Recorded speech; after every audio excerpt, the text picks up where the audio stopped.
What is going on, everybody? 10th Gen Broski here. So today's video topic, it's a short one, but it came to mind as I was going for my little morning walk. uh, and the premise of the video is, should you or should you not modify your car beyond the Honda Civic, right? Well, it really comes down to a couple of factors, okay? One is, are you financing the car or are you leasing the car? And then two, how long do you plan on keeping the car if you are financing it? Well, actually, at that point, how long do you plan on keeping the car in general? And I'm speaking from personal experience, so I could dive into that. If you plan on, leasing the car, it really, and this is just a personal choice, it really makes no sense to modify it, because you're putting all that money into a car that you're most likely going to trade in for something else. So really, it's other than aesthetics or maybe a little bit of power, you don't even own the car. So to me, it makes no sense to modify something that isn't even yours, right? Now, if you plan on financing it, I would say yes, only if you plan on keeping the car after the finance duration, or after you pay the car off or whatever, however long your terms are, whether you're financing for 5, 6, or 7 years. Some people maybe even 8, depending on your credit score and how much you put down in the beginning, because that affects, your credit affects everything. So if you have bad credit, you might take out a longer, finance terms in order to probably get the lowest payment possible. But anyways, but if you try to modify it and you don't own the car, that could, potentially void out your warranty, depending on who the dealership you're going through, and it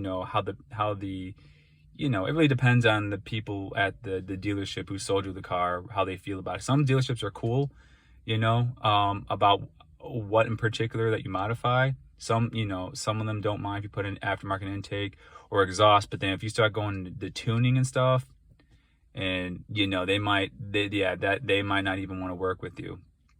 So, but if your car is already paid off and you plan on keeping the car, I say mod to your heart's content. Just do your homework first. You know what I'm saying?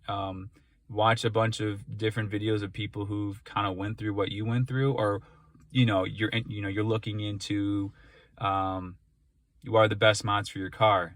But if you don't even plan on keeping the car, it makes no sense to even mod it, because that's just money you're wasting. I mean, if ultimately you want to get a better car than what you already have, and you plan on doing that, then I would skip modding it and just save up your money to get the car that you actually really want, that you plan on keeping, and then you can mod it later on. But those are just my thoughts. Share what your guys' thoughts are about that. Should you or should you not modify your car? I would add this at the end, as I'm thinking about now. It also depends on if you're the type of person who likes to flip a vehicle too, now that I think about it. Because if you're in the market of flipping vehicles, I'm going to tell you right now, your car is going to be worth way more money being in stock than trying to sell it with all these aftermarket parts.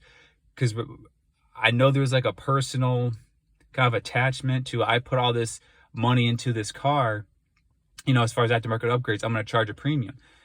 But to me, as a buyer, if I see someone who has a modified car, I'm not touching it. I'm more likely to buy a car that's been kept in stock, because I don't know what work's been done to it if it's been modified. I don't know if there's a paper trail of the vehicle, showing the different mods and stuff that have been done to it. Because you might be walking into someone else's project and you might be taking on their own problem. So if you're trying to flip cars, keep the car stock. You're going to get way more money flipping a vehicle that's in stock form than trying to flip it with all these modified parts. Now, if it's just visual aesthetics, like wheels and maybe aftermarket exhaust or something like that, that's not too bad. But again, if you're trying to get the most bang for your buck, the car's gonna be worth way more just keeping it stock in general. Those are my thoughts. Those are some of the things I've personally went through. But share your thoughts in the comments below. I'm really interested in what you guys think about, should you or should you not modify your car. All right, y'all, have a great day, and I will talk to you all later. Peace.